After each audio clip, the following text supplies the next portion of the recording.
We are recording? Excellent. Hi, everybody. I welcome you to the Popular Music Books in Process series. And as we always say at the beginning, it's a collaboration between the Journal of Popular Music Studies, IASPM US, and the Pop Conference. Today, we are joined by Matthew J. Jones, but we're allowed to say Matt. He is the author of the book Love Don't Need a Reason, The Life and Music of Michael Callen, which is now coming out in November, it turns out. That was a COVID-related postponement, perhaps apropos to what we're talking about today just a bit. And in a rare twofer for our series, he's also working on a book that expands some of the topics covered in his book on Mike Callen, How to Make Music in an Epidemic, Popular Music Making During the AIDS Crisis, 1981 to 1996. In terms of his background, as you saw in his bio, he comes to us from rural northern Georgia through the auspices of University of Virginia PhD work. He's written for places like Journal for the Society for American Music, JPMS, Women in Music, Oxford Handbook of Music and Queerness, won an ASCAP Dean's Taylor Prize, something I certainly cannot say, and now lives in Houston with, I'm assuming that's a joke, but maybe that's not a joke. It's not a joke. Really true. Okay, with his FIV positive cat. As always in this series, we invite you to put questions and comments in the chat area. Carl Wilson will be fielding those, and this time, the way we're going to structure things is Matt's going to talk about the Michael Callen book first. We'll have some conversation about that and then move into a discussion of the larger AIDS study. One final note, unless I'm forgetting anything. Next week, Lauren Kerrer is going to be here talking with Elliot Powell about the book Queer Voices in Hip Hop, Cultures, Communities, and Contemporary Performance. Okay, I think that is the deal. And Matt, welcome. All right, awesome. Thank you all for coming and for putting this together. I was telling Eric earlier, since I teach in a K through 12 situation now, my workday normally ends right about the time these things are starting. So it's also been really nice that they're getting posted on YouTube so that I can keep up with stuff that folks are doing. So today I'm going to talk about my two interrelated book projects, Love Don't Need a Reason, The Life and Music of Michael Callen, and How to Make Music in an Epidemic, Popular Music Making During the AIDS Crisis, 1981 to 1986. And like Eric said, first I'm going to talk a little bit about the Callen book, how I got into this body of research, a very quick kind of overview of who Callen was, and play some of his music and read a couple of short excerpts from the book. And then some questions, hopefully, and discussion, and then I'll kind of do the same thing for the second book.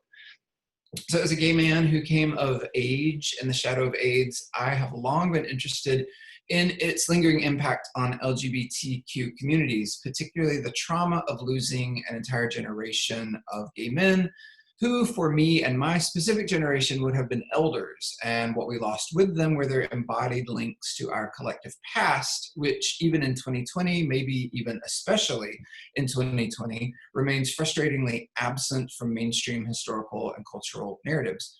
From an institutional perspective, queer folks remain in an externally imposed ignorance of ourselves as people with history, people living history, and people in history. And this, more than any other impulse, motivates my work. Love Don't Need a Reason uses a hybrid methodology, freely moving between oral history interviews conducted with Michael Callen's friends, his family members, fellow musicians, and activists, and archival study of documents from a variety of collections around the country, most importantly, the Michael Callen papers at the New York City LGBT Community Center National History Archive, and then quirky collections of everything from photographs and home movies and recipe books to kitchen gadgets, clothing, and sex toys in the possession of Michael's friends all over the country. My research was facilitated when I was in grad school at UVA. I accidentally made contact with Michael's surviving music and romantic partner, Richard Dworkin, who is a drummer in his own right with the jazz group, the Microscopic Septet. And he's also played with Alex Chilton, so it's funny that that name came up earlier, Nona Hendrix, and lots of other people. So a little bit about Michael, author, activist, musician, hero, and heretic.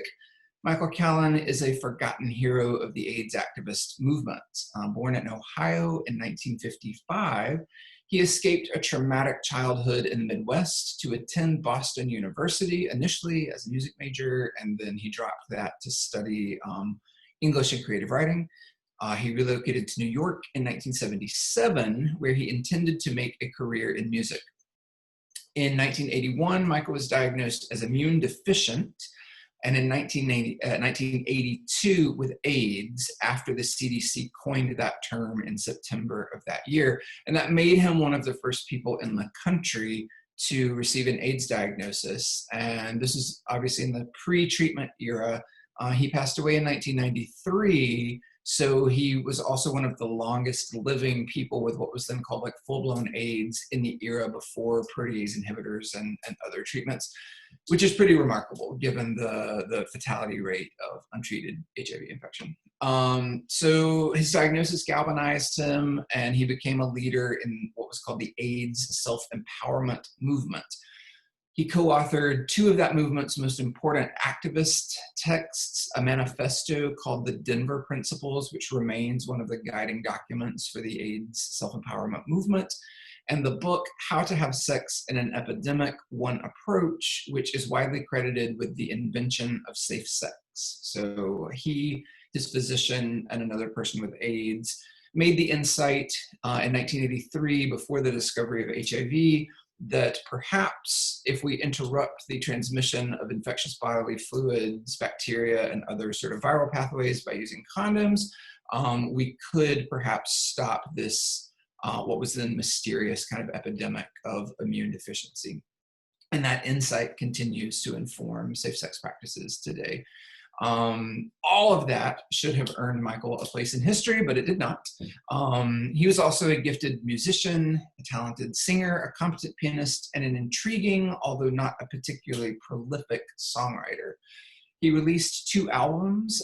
His debut album from 1988, Purple Heart, is a milestone in gay men's music, and his posthumous double disc project Legacy that appeared in '96 is a sprawling work that he recorded during the last year of his life when 80% of his lungs were covered in cancerous lesions of Kaposi sarcoma, and he was so weak that he had to lay down on the floor of the studio and breathe from an oxygen tank in between takes. So it's pretty remarkable that that document of his music exists at all. In 1987, he co-founded a group called the Flirtations, a queer a cappella group that was also quite politically active, and they became one of the most beloved queer acts of the late 80s and early 90s. When Michael died in 1993, he had truly changed the world, though he has since fallen out of history as the story of AIDS has been dominated by ACT UP, the Gay Men's Health Crisis, and a few other powerful organizations with which he had sometimes major ideological differences. So I think what I should probably do now is turn to the actual book a little bit. I've printed out my proofs so that I can prove to myself that it is a real book. And it looks like a book right now. It's very cute. I'm very excited about that. So I'm going to read 2 short passages and play some music for you so you can hear kind of what he sounded like. The first, to kind of set the scene for the first short excerpt, Michael wrote How to Have Sex in an Epidemic in 1983. The book, much to his surprise and to his co-authors, was a resounding success. The first printing of 5,000 copies that they produced with his tax returns sold out, and it went through 3 or 4 more printings within just a couple of years. So I read from the book. Michael also turned the central message of How to Have Sex in an Epidemic into a song that served as a jingle for the book. With campy humor and a dance beat, the song How to Have Sex recounts one young gay man's thwarted attempt to find sexual release in the age of AIDS. In the first verse, the protagonist cruises a, quote, long and lean sex machine packed in tight 501 jeans in hopes of taking him home for the night. However, his dream lover scolds him, saying, "Where you been, boy? Ain't you heard the news? I don't kiss, I just reminisce and keep it in my pants." After striking out at the bar, the young man finds himself home alone. And I'm going to pause reading here because Michael picks up the story in the song, and I think he sings it better than I'll say it to you. So let me figure out how to make this happen really quick. We'll do this, and hopefully this doesn't blast you all away.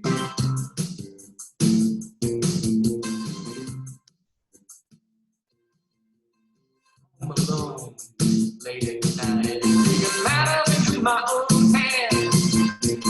Lay back, relax, later back, playing boys on the sand.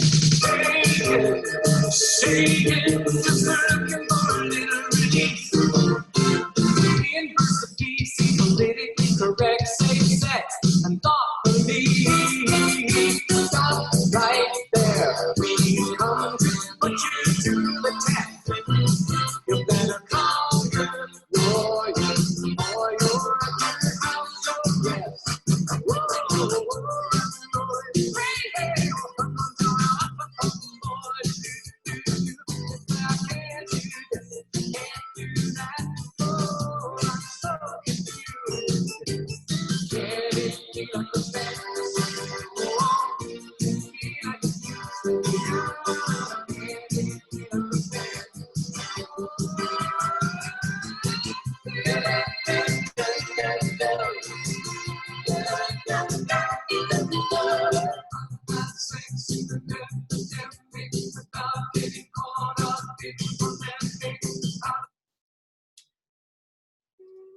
So a little snippet of what that song sounds like, and then I'll pick up reading to finish this out. In the final verse, he expresses nostalgia for the 70s because things seemed so simple then, so many men, so little time. However, all is not gloom and doom, and the song offers a simple solution. In one of Michael's most inspired lines, he advises sexually active gay men to, quote, use a rubber, find a lover, in time you will discover it's okay to get laid. He also manages an ingenious rhyme between epidemic and polemic in the chorus that would have Cole Porter howling. How to Have Sex uses the sound of 60s rock, new wave disco, and soul to create an upbeat musical setting for a song with a deadly serious message. This is the essence of camp, making fun out of a bad situation. The opening drum roll sets a bouncy bass line into motion, outlining minor chords with a cheeky wiggle every 2 bars as offbeat synth accents sparkle like glints from a mirror ball. Vocally, Michael incorporates dramatic leaps, grunts, his piercing falsetto, and a multi-tracked choir of gospel-influenced background vocals that evokes the 80s pop soul of the Pointer Sisters. Moments of text painting, when a musical effect matches an image in the text, add to the song's campy feel. An organ tremolo accompanies the words aching and shaking in the second verse, and a bugle call signals a successful and safe orgasm in the song's orgiastic coda. Camping up a safe sex message by creating a theme song or a jingle for How to Have Sex in an Epidemic was a clever inspiration. By transforming the title of the book into a mantra set to an insistent beat, Michael used music to pound the title of his book into listeners' ears in hopes that hearing it would save lives. Using vernacular language and campy humor, Michael showed us that sex could still be funny, fun, and pleasurable, and that relearning how to have sex in an epidemic did not have to be a morose affair. So that's one little snippet. Let me check. Okay, we're good with time. All right, so the second bit I'm going to read from you sets up a song called Living in Wartime. This is one of Michael's more kind of traditional kind of angry protest kind of pieces. Michael was determined to use his music to express experiences of people with AIDS and to use music as a tool for AIDS activism. One of his first activist songs, Living in Wartime, captures the zeitgeist. It's an angry song fueled by the righteous indignation of people with AIDS who were frustrated at the glacial pace of the federal government's non-response to the crisis. Michael employs military metaphors that were common in 1980s AIDS activist rhetoric, and his wordy text decries the conspiracy of silence and the bigotry and greed that mire activist efforts, obstacles that can only be surmounted by people with AIDS and their allies working together. Like Joni Mitchell's Dog Eat Dog and Starships, We Built This City, I'm about to make a controversial claim, Living in Wartime harnesses the sounds of 80s synth pop ironically to buttress the damning social critique in the lyrics. The song commences with an angular, syncopated fanfare over a synth organ and a wailing air raid siren, two musical gestures that signify intensity and danger. In the verses, murky minor-tinged harmonies churn over a low tonic pedal while Michael calls for action. The swirl of synthetic sounds and the monotonous mechanical music suggest alienation and cold indifference, and the contrast between Michael's voice and these synth effects gives his singing a humane poignancy. His is the voice of a person with AIDS crying out against powerful forces that would rather see him and people like him ground to dust. The music of the chorus works its way from minor to major with a series of rising melodic sequences.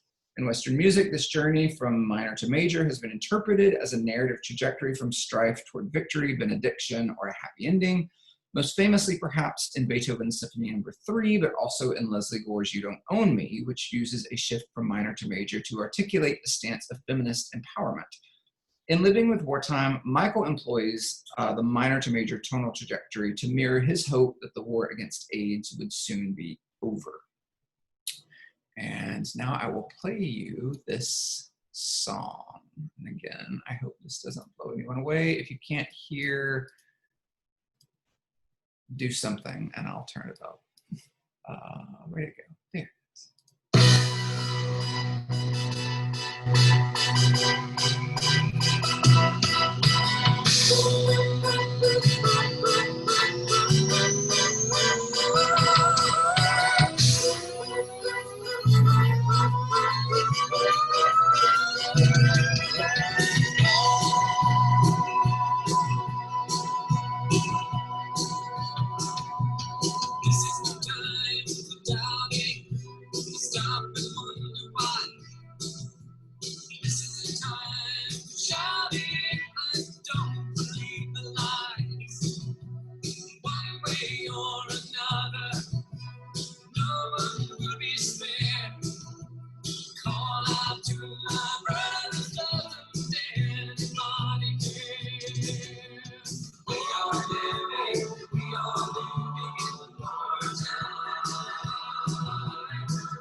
right. So that gives you a little like taste, I suppose, of what I'm up to in this book. And it looks like it's heading on 4:30, so maybe a good time to stop and see if anybody has questions, comments. The only one we've got so far in the chat space is from Eric, so maybe we can start there. Yes, happy to. And at some point, I want you to maybe talk a little bit more about the tension between the side of this book that's about politics and AIDS and the side of this book that's about music. Mm-hmm. But I had a simpler question for the start, which was the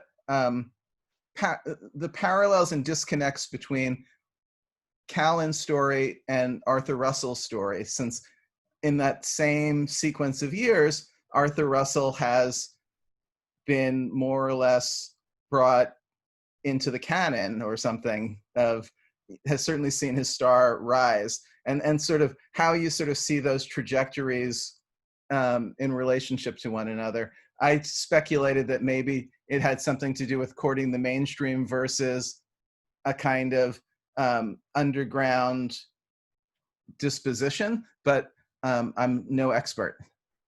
Yeah, I think that's definitely part of it. I mean, Michael's musical aspirations as far as wanting to build a career are much more in the vein.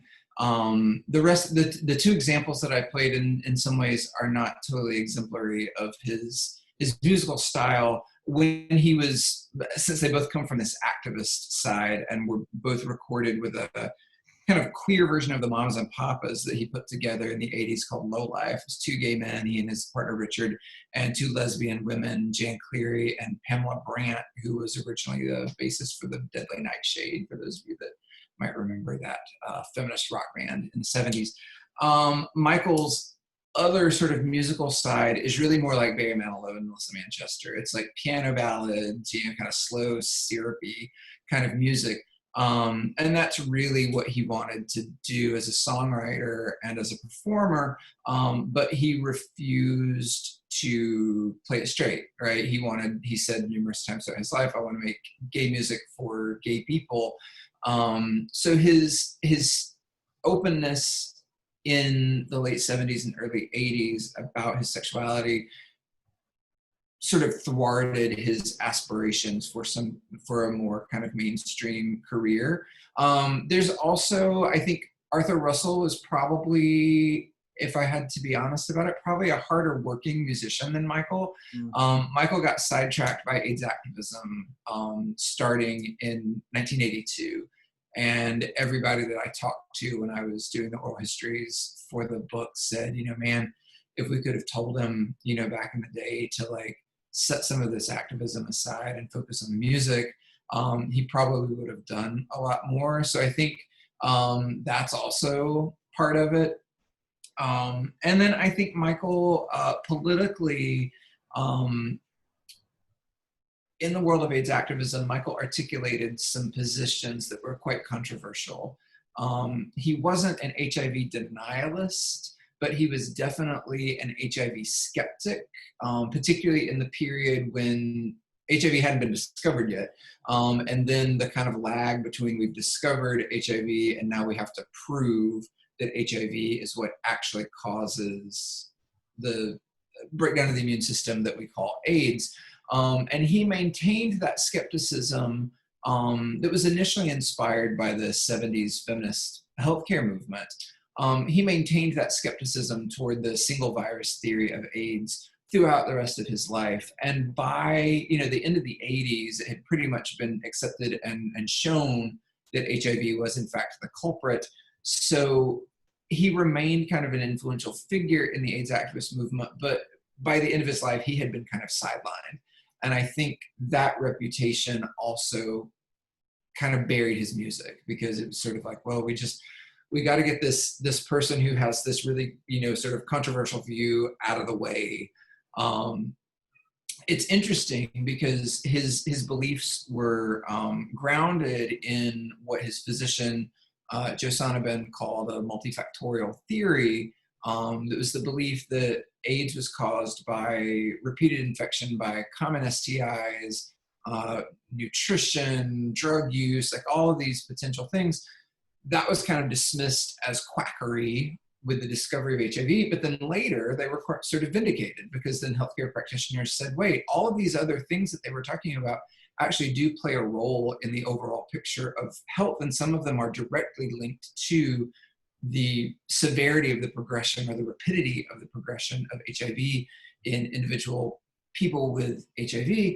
So there's also been this moment where he's kind of been, the theory that he believed was kind of like, okay, maybe that wasn't as crazy as it seemed at the time. But by this point, Michael's been dead 30 years and people have forgotten about him in a lot of ways.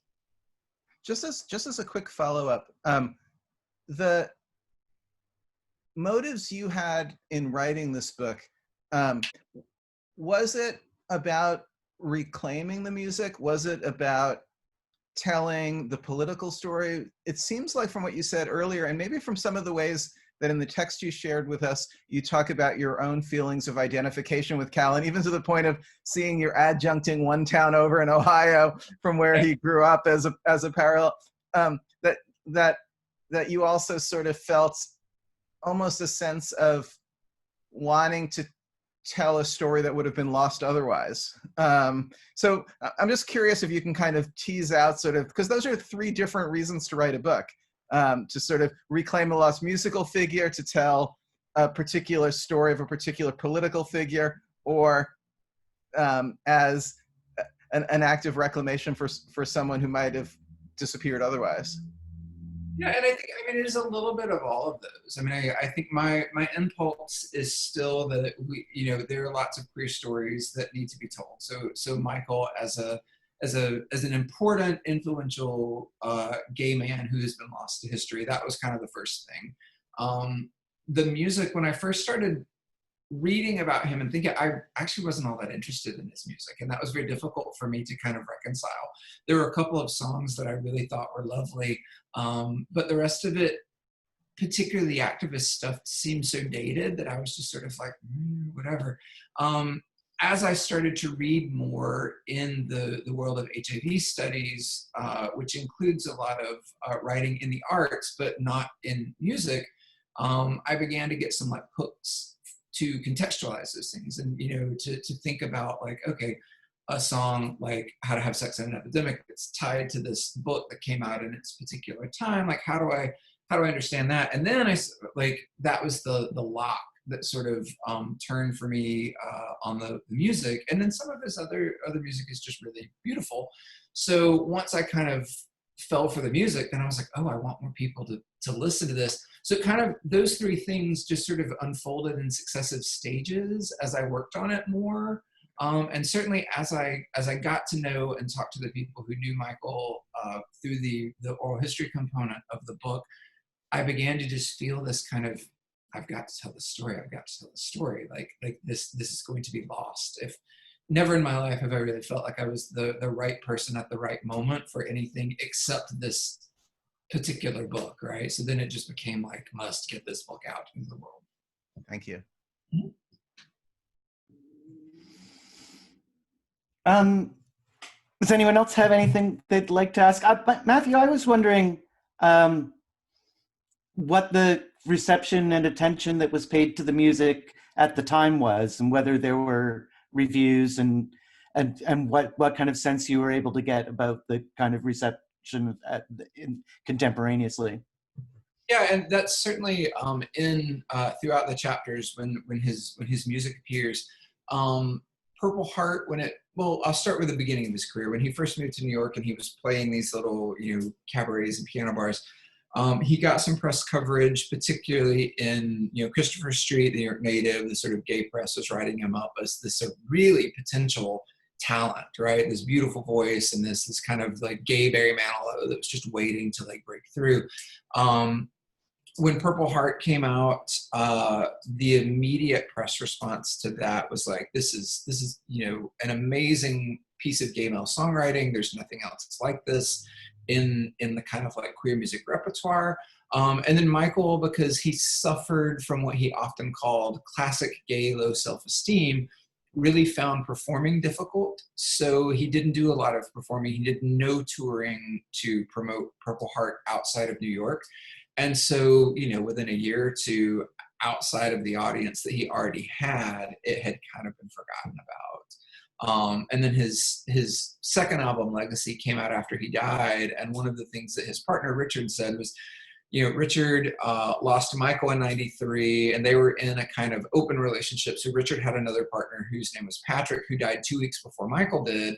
And so he just couldn't finish working on the album for a few years. He just needed to take time off. And he said he felt like, I just waited too long, like '96, Michael was gone. Protease inhibitors came out. Michael was this reminder of a time before that, a reminder of all that loss. The people who loved him and knew him kind of didn't even want to listen to it because it was still very painful for them. It won, oh gosh, what are they called? The gay and lesbian, the Grammys, the like gay and lesbian sort of Grammys that used to exist. Legacy won 4 of those when it came out in '96. So it was still, in as much as it was written about in the gay press, it was well received, but quickly forgotten about. The work with the Flirtations has endured a little bit more, the a cappella group. I've encountered like college students, for example, who have no idea who the Flirtations are, except like they have the album and they like it as a cappella, but they don't really have a context for like who they were or like what it was. They were in the Jonathan Demme film, Philadelphia, in '93. So they got like pretty, maybe next to like, legitimately mainstream, like famous. They were pretty well known. And I think their albums continue to be known more than Michael's solo stuff.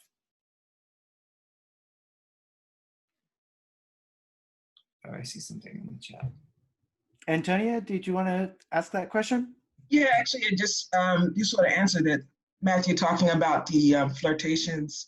I was just thinking about the Flirtations and the gay cultural circuit, and those sort of, you could have had a whole career doing that, just like you could have had a whole career doing women's music. And can you talk about anything that you think that has been lost from the decline of those kind of marked off gay cultural spaces? Yeah, I think the connection to women's music and thinking about Michael is it's really a good fit. He was friends with Holly Near and Chris Williamson and a number of Suede, if you know the sort of jazz singer Suede, and really wanted to kind of model his career on some of those figures. Interestingly, his album Purple Heart was rejected by all of the like women's music labels, which he found kind of bitterly ironic. He really wanted it to be put out by like Holly Near's Redwood records. I think the decline of queer music, I mean, women's music for sure as a separate entity from gay men's music has definitely had a longer sort of shelf life and a bigger presence. I don't know quite what it is about gay men's music. Michael was frustrated about this in his life. I am frustrated with it in my life, that gay men just seem to not support gay male artists to the extent that they support, kind of the divas that we all love, right? And I don't know what that is. If I were to try to like, psychoanalyze it, there's some kind of like internalized homophobia going on there or something. I don't know.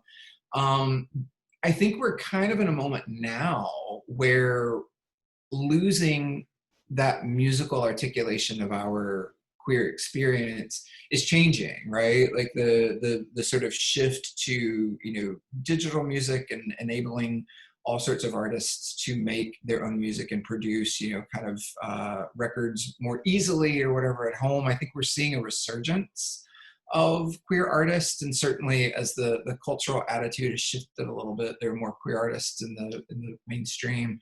I think Michael just kind of got caught in this historical moment where the taste for that kind of music was declining. The AIDS crisis happened, and then by the time 96 rolls around, everybody just kind of goes in. I don't know if that answers your question. Sorry, that was very rambling. It seems like maybe it's good to hold on to other questions for now, and you were just sort of doing a bit of stepping back and looking at the larger context, so maybe that's a good springboard into the next part. Okay, cool. That's great. I couldn't have written a better transition. Okay, so I'm going to be reading some of this just because it'll keep me like a little more focused. At the same time I was researching the life and music of Michael Callen, I discovered thousands of songs around the world that were composed and performed in the context of the AIDS epidemic. Everything from mixtapes created for memorial services to major label releases by Madonna, Reba McEntire, Salt and Pepper, Wu-Tang Clan, Joni Mitchell, and Rufus Wainwright. And a rich body of music about AIDS from more obscure, at least to most straight listeners, LGBTQ artists working primarily on indie labels. There's also classical music, musical theater, jazz, and even a handful of songs for children that engage HIV/AIDS. These songs are an important part of the arts-based response to the epidemic, though they have been largely ignored by critics and scholars. I suspect this is due to many factors, including the fact that few of these songs were released as singles in the pop markets, and so they've just remained buried on albums. Another factor, especially for activist anthems and songs that address the specifics of AIDS, is that they dated rather quickly, especially during an epidemic where scientific data is changing day to day or week to week. I could be talking about COVID. It's a very surreal time to be writing about this topic in the midst of another epidemic. My research has turned into How to Make Music in an Epidemic, the title of which echoes Michael's song, How to Have Sex in an Epidemic.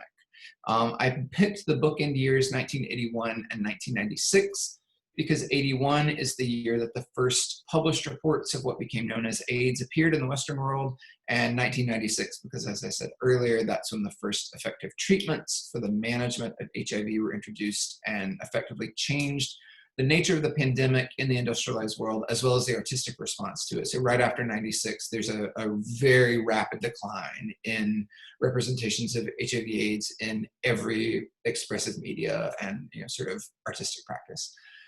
Where my book about Michael Callen seeks to introduce a missing figure back into history, this book seeks to do something similar with a broader repertoire, but I make some specific theoretical interventions. I was inspired to write this book after reading critical work by Douglas Crimp, David Roman, Sandra Gilman, Paula Treichler, and Marita Sturken, as well as some essays by Paul Attanello and Fred Moss that address music and AIDS directly.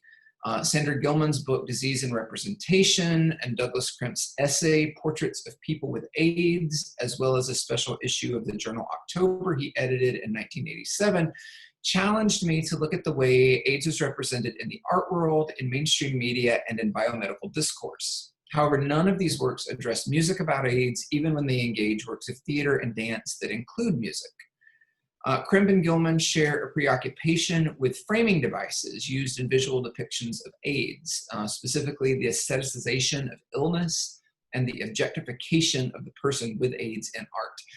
Crimp's refusal of the art world's standards of timelessness and transcendence as the markers of greatness, and Gilman's careful historicization of particularly durable trends in the representation of illness in general and sexual disease in particular, inspired me to listen for similar techniques in English language popular song and to look for similar devices in music videos that engage with HIV/AIDS. I can be a somewhat grumpy critic. Those of you that know me are not surprised by that. But I have tempered this tendency by adopting what David Roman calls critical generosity. Critical generosity is a form of reading that demands a grumpy critic like me to temper those impulses and instead pose questions about the political, cultural, and other forms of work the music accomplishes. From an aesthetic standpoint, some of the songs are lovely. Madonna's In This Life, Paula Cole's Hush, Hush, Hush, and Rufus Wainwright's Barcelona. They're all beautiful songs. Others, which I will not mention by name, are terrible. But what they share is an impulse to intervene in the AIDS crisis in some way, though not all of them in a positive, progressive, or even particularly sensitive way. For example, Tiny Tim recorded a song called Santa Claus Has Got the AIDS This Year. There's a very, very sad attempt at gallows humor. And the metal group Method of Destruction has a song called AIDS, Anal Inflicted Death Sentence. So in the book, I've organized, I'm just going to give it like a quick abstract of each chapter, and then I'm going to play one song. So in the book, I've organized 4 chapters, each with a specific critical lens. The first chapter deals with what I'm calling plague palimpsests. These are essentially cover songs that get resignified in the context of AIDS, and I'm specifically looking at fundraisers. So in the chapter, I look at Coil's cover of Tainted Love and That's What Friends Are For, which both came out in 1985. The Red Hot organization's first album, Red Hot and Blue, which for those of you who don't know is a collection of Cole Porter songs, reimagined by contemporary pop artists and paired with innovative music videos. I link these works to the tradition of charity rock, which emerged in the 1980s out of earlier things like the Concerts for Bangladesh and Bob Dylan's Rolling Thunder Review, as well as things like Live Aid, Farm Aid, and We Are the World. While I'm sympathetic to critiques of lifestyle activism raised in the 80s by Douglas Crimp and more recently by feminist writers like Bell Hooks, I view AIDS musical fundraisers through a lens of critical generosity, framing them within a moment of widespread indifference to the epidemic, fear and panic about the disease, and a war against AIDS that Susan Sontag once said soon became a war against people with AIDS. So raising money, as Douglas Crimp writes, may be the most passive and lazy form of activism, but in the midst of a pandemic when federal, state, and local governments did nothing, raising money was an essential first step to establish the grassroots networks of care that came to characterize AIDS activism. So that's chapter 1. Chapter 2 deals with what I'm calling intertexts of mourning. Chapter 2 deals with intertextuality as a way to address a question posed by Judith Butler in her recent work: what constitutes a grievable life? In the 1980s, gay grief was simply not expressible in the language of mainstream culture. As David Halpern writes in his recent book, How to Be Gay, in the first years of the AIDS crisis, gay tragedy was seen by straight culture as always already a little bit ridiculous. Queer culture makers, however, used dominant media and expressive forms, evacuating them of their heterocentric content and replacing it with queer meaning. So in How to Be Gay, David Halpern talks about this group called the Fire Island Widows, who were a group of Italian and Greek gay men who donned the traditional Black mourning costumes of Mediterranean women while they were on vacation at the gay vacation spot, Fire Island. Their playful yet serious resignification of an existing mourning practice, which I understand is a form of intertextuality, inspired me to listen for the ways in which musical artists and filmmakers use extant forms with associations with grief in similar ways to articulate the passing of people with AIDS. That's chapter 2. 2 more of these. Chapter 3, which is the one I haven't started writing yet, is about music and public health pedagogy. Music, especially by women of color in R&B and hip hop, but also in some songs for children, seek to educate about safe sex, testing, treatment, and social emotional intelligence, breaking down stigma. One of the examples that I'm looking at is by Millie Jackson, who some of you might know. She's sort of a raunchy, like R&B performer. She has a song called Love is a Dangerous Game that she follows up in this live performance with a rap, which is like her word for these kind of audience banter moments that she has, called Shown Up Dangerous. And it's a hilarious sort of comedy skit where she translates the language of official science and sort of public health into vernacular language for her audience, which is primarily Black women. And she talks to women through these funny vignettes and like impersonations of Dr. Ruth and whatever about how important it is for women to learn to use condoms, to make sure that their male partners put them on, in order to empower women to have safer sex and save their lives.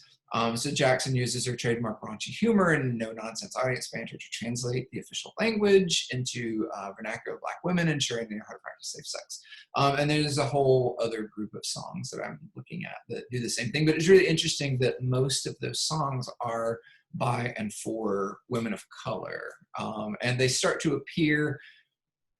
Gwen Guthrie's Can't Love You Tonight is sort of an early sort of harbinger of that, but they really don't start to appear until kind of the end of the 80s and then going into the 90s.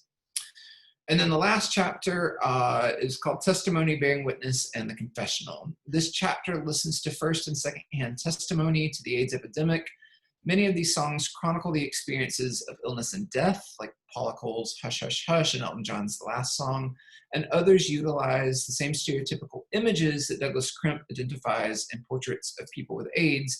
Namely, the songs tell us, quote, what we already know about people with AIDS, that they are alone, isolated, ravaged by disease, disfigured, and awaiting their inevitable deaths.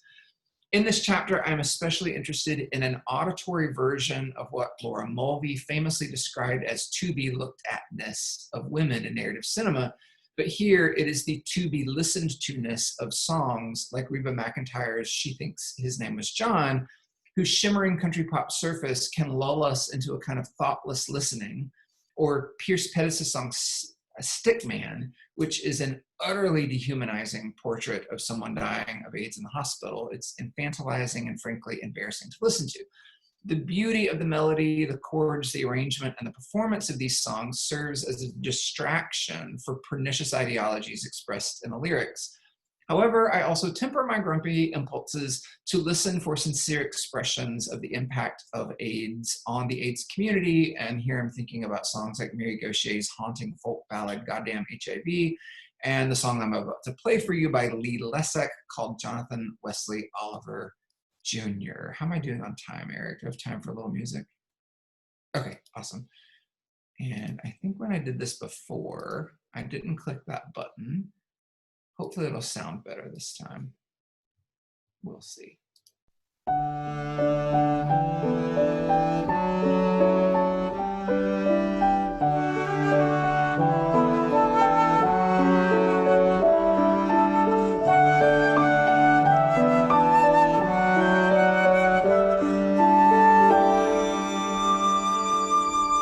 Jonathan Wesley Oliver Jr.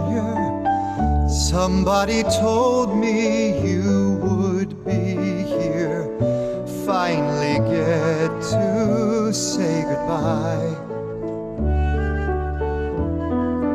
Jonathan Jr., how many years have gone between us? On the back porch, making wishes, counting shooting stars. I was scared of Indiana when we moved there. I was 10, and there you were with your freckled face, and I knew it right away. That's my friend. Jonathan Wesley Oliver Jr. Growing up must have sure been awful. All the things you couldn't say couldn't have been easy. I can still hear your dad and you fighting. Something happened unresolved, and then you moved away. I've been married nearly 3 years. Oh, it's amazing, time goes on. Had a baby girl, her name's Jennifer. If we have a boy, he'll be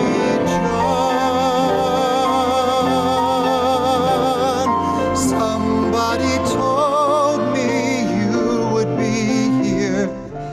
It was Jonathan Wesley Sr. Picture your father writing your name with needle and thread. You'd be laughing, you'd be proud though. It's a real nice job. I keep thinking once you said something good can come from anything. Jonathan Wesley Oliver Jr. from 54 to 87. What's it like, John? what's in heaven? Are there shooting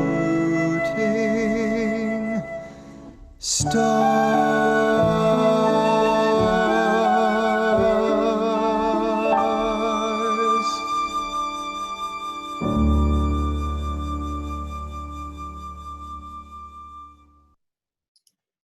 And I always tear up when I hear that song, so excuse me. It's like very sad. Anyway, so that's kind of what I'm up to in this second book, and I'll stop talking for a moment.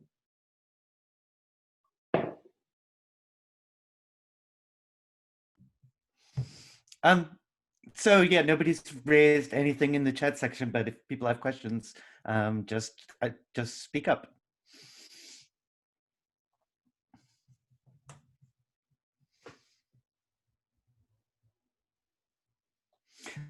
Matt, I was wondering, I can see exactly why you're periodizing the book the way you are, but I'm curious whether there's space somewhere in an epilogue or something for kind of retrospective music about the AIDS crisis by artists like looking back at the time.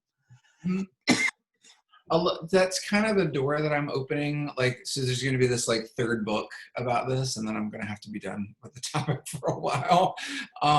So that's kind of a door that I'm opening for the next book I want to write. That's going to deal with musical theater, because it's a little bit more of that kind of retrospective quality in musical theater, also in jazz and some classical music, and then some like pop songs.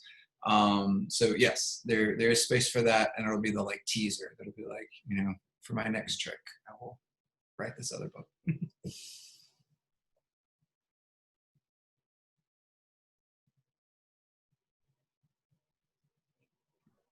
I'm curious about the contrast with Queer Nation and Act Up, which are sort of the totemic memories in a sense of AIDS culture, because here the register is so exactly the opposite in so many ways. Yeah, and I think there's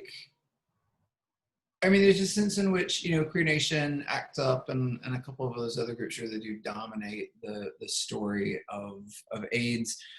There is music that, is kind of the musical sort of correlate to that sort of angry, act up, in your face sort of thing. And that's, woven throughout the book. But one of the things that interests me about a lot of this music is the fact that so much of it is kind of, it's pretty and it's thoughtful and reflective, and it inspires a different kind of engagement with what's going on in the AIDS epidemic. And in one of his articles, Paul Attanello makes the claim that perhaps music is better suited for these kinds of emotions. And I want to trouble that a little bit in the book and say, well, like, music can be angry, it can be these other things too. But the overwhelming majority of the music is in the kind of like sad, reflective, nostalgic ballad about somebody dying, and it's just a different engagement with grief, right? There's the kind of Act Up is motivated by turning our, as Douglas Crimp said, turning our mourning into militancy. And I think for music, for musicians, there's pushing up against, like what do people want to listen to? And there is this kind of like, people like sad, pretty songs, I guess. It's kind of a stupid answer, but it's true, right? Like, people like that kind. So there's a kind of way in which music maybe does kind of facilitate that mode of expression, or at least the music that kind of endures, right? Because there are those activist anthems, but they're sort of strange to listen to out of their context, right? Like watching some of the activist videos. In a book about activist video, Roger Halas says it's a very strange experience to like go to a research library and watch these in quiet with headphones on, when they were actually meant to be played in public and meant to be consumed that way. And something about this, there's something in that statement that I'm still working out about this, my relationship with this music too. Thank you.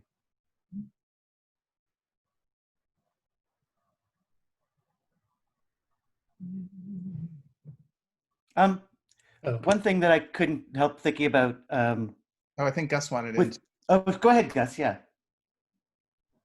I think this might be kind of another version of Eric's question, and it's very broad. But I'm just interested in how, or just hearing you talk about sort of like the relationship between how you see music functioning in relation to the AIDS crisis, and then like the ways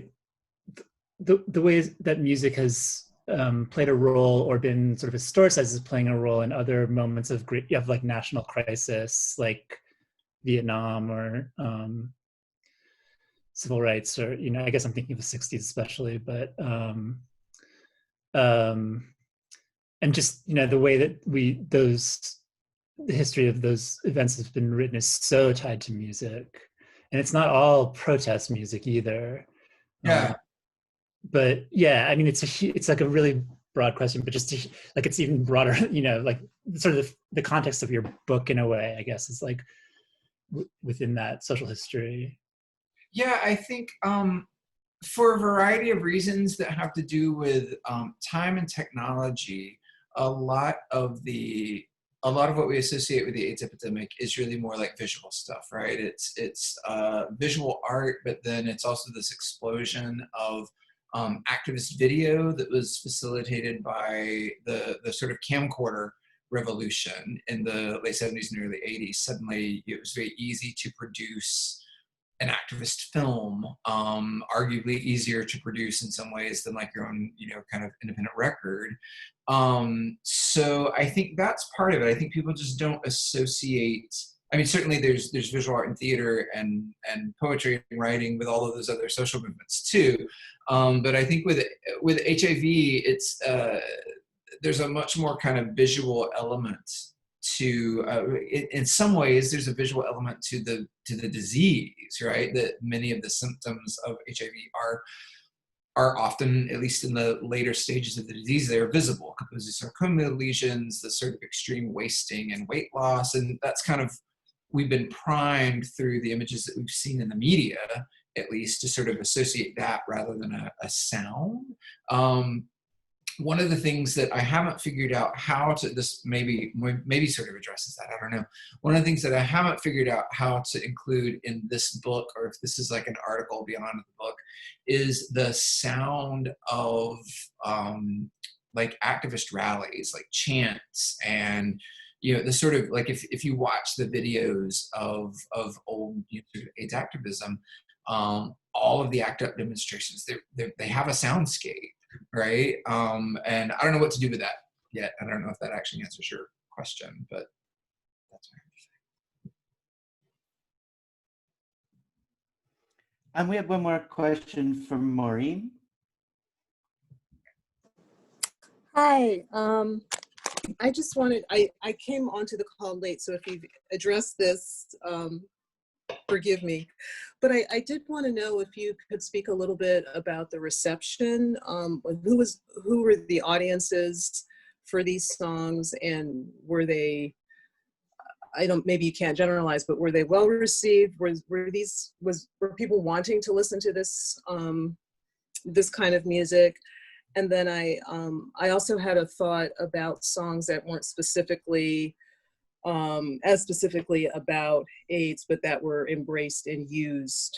I heard you mention Tainted Love, but if there were other songs along those lines, but I'm especially interested in audience.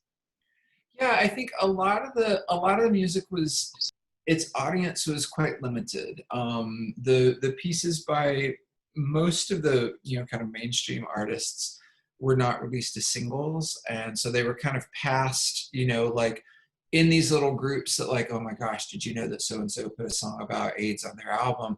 And so they would circulate kind of subculturally in that way.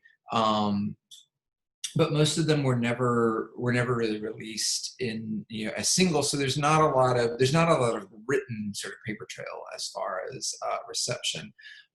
For this particular book, I've been so interested in kind of the textual layers of this music, the sound, the words, and then songs that have music videos associated with them.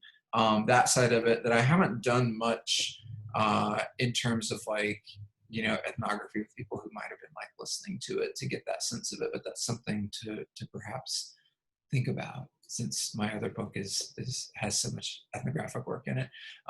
So I will file that away and see what I can do with that. Stay tuned. And then what was the second part? I forgot. Oh, other songs. So in the world of songs that are not necessarily directly about HIV/AIDS, the big case study, and this is maybe like I just said I was going to write a third book, maybe even a fourth. The Red Hot organization deserves its own kind of like standalone history, because they've been doing these compilation albums that are often largely covers. There's some original material for them, but they're largely these cover albums that are compilations of songs that, the way I understand it, get resignified as about AIDS by being put into these fundraising projects. And there are, God, nearly 30 of those that span, you know, every genre you could think of. The most recent one I think was a cover album of Grateful Dead songs. You know, so they've been releasing those for a long time, and that's, if you're interested in just listening, I would start there, because it's really, really good music. I interviewed John Callen, the founder of Red Hot, a few years ago, and he's been insistent since he founded that organization in 1989 that the music they get from artists be music that's good enough to go on their own albums, not just like a B-side that they want to throw off to the project. So he's collaborated with David Byrne and a whole bunch of other, like, you know, kind of major figures to put those projects together. So that's where I would start listening if I was thinking about that. Thank you. And Alice. I heard at the very beginning that you made an offhand reference to that you do K-12 teaching now. And so that was why we're at the end of your school day. And I wondered how that teaching experience has affected the kinds of thinking that you're doing with this work. Because I heard you mention social emotional learning, really crucial in K-12. But you're also doing this like really thoughtful work of translating Laura Mulvey for music. And so it seems like you're really working in a variety of fields, even like beyond interdisciplinary work, but really thinking sort of inter-audience work. So I wondered how your K-12 experience is helping you think through this work. I would say the most direct line there for me is that working with, so I teach grades 5 through 12, and working with kids that young for the past year, going on a year and a half, has really changed the way that I just articulate things. So I think dealing with really complex ideas and even really like controversial ideas and learning how to say them in a way that like, I like the kind of inter-audience idea that like the biggest number of audiences can hear it and understand it. I think that's the thing that I've been most conscious of while I've been doing this teaching and doing the work. It's really kind of challenging me to write in a new way. I've also been thinking about how I teach in an independent school, but I've met a lot of people here in Houston who are in the public school system, and we've been having conversations about how the broader field of queer history, but also the history of HIV/AIDS, is just not part of those curricula at all. So a side project that I'm working on here in Houston with some people is how to start doing that, how to get this conversation going in schools, because I think, you know, it's queer history should be taught, but so too should this history of HIV/AIDS. I think for K through 12 teachers, it's often very, it's easy, it's not controversial, it's not, you know, sort of going to get you in trouble to deal with far off history. But, you know, how many people get to the 1980s in their like high school history classes, for example? Very few. So that's where I was teaching, I teach choir now, but I was teaching an interdisciplinary humanities course last year. And that's where I started. Our American history class was in the 80s, and we were looking at the city, the course is called The American City, and we were looking at New York in the 80s, the development of hip hop, the AIDS epidemic, the impacts of trickle down economics, and all of those things. So I'm trying to figure out how to bring all of those things together now that I'm in that world. And we have what I think will be one last question from Emily. Okay.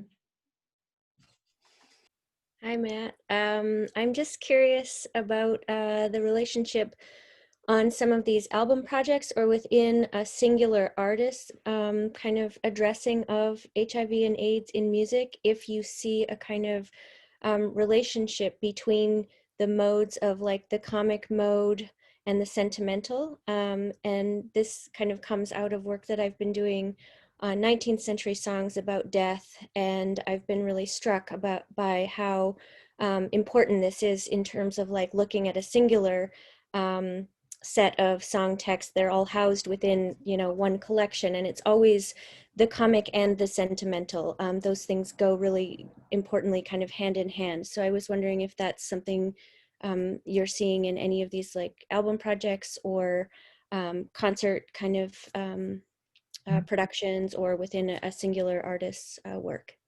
Yeah, I think that's a really good question that sort of straddles both of these projects, right? So I think if we look at Michael Callen's output, I think the comic and the sentimental really kind of sums up his sort of approach, right? Like, on one hand, he creates these sort of tear-jerking ballads, and then on the other hand, he creates songs like How to Have Sex, or this reggae song that I really wanted to play today, but I couldn't find a way to make it work, called the Census Song. And it just seemed kind of like interesting for this particular moment. But this song where a census representative shows up at his house and, kind of with all the authority of the state to say like, okay, a wife and kids, and he's like, well, I live here with my boyfriend and his boyfriend, and we share the house with two lesbians who have 3 kids. And we're a big family, but it's really funny, like the way he presents it. So this, I think in the book, I describe it as his ability to say, fuck you and smile. So I think that for him, and I think in the broader context of the response to AIDS, whether we're talking about music or the other arts, humor is definitely, part of it. There's a film called It's My Party and I'll Die If I Want To, where a man is throwing a sort of end-of-life party before he commits suicide because he has, untreated HIV. And for some people, that kind of humor is like, ooh, we shouldn't, that's not something we should laugh at. But I think people in that moment understood the political power of humor. If you can get people to laugh at something, it actually opens a space where then you can talk about it. Thanks for that. Great. Well, I want to thank Matt for this great presentation this afternoon, and to all of you for coming. And remind you that next week we have Lauren Kerr talking about queer voices in hip hop. So we'll see you.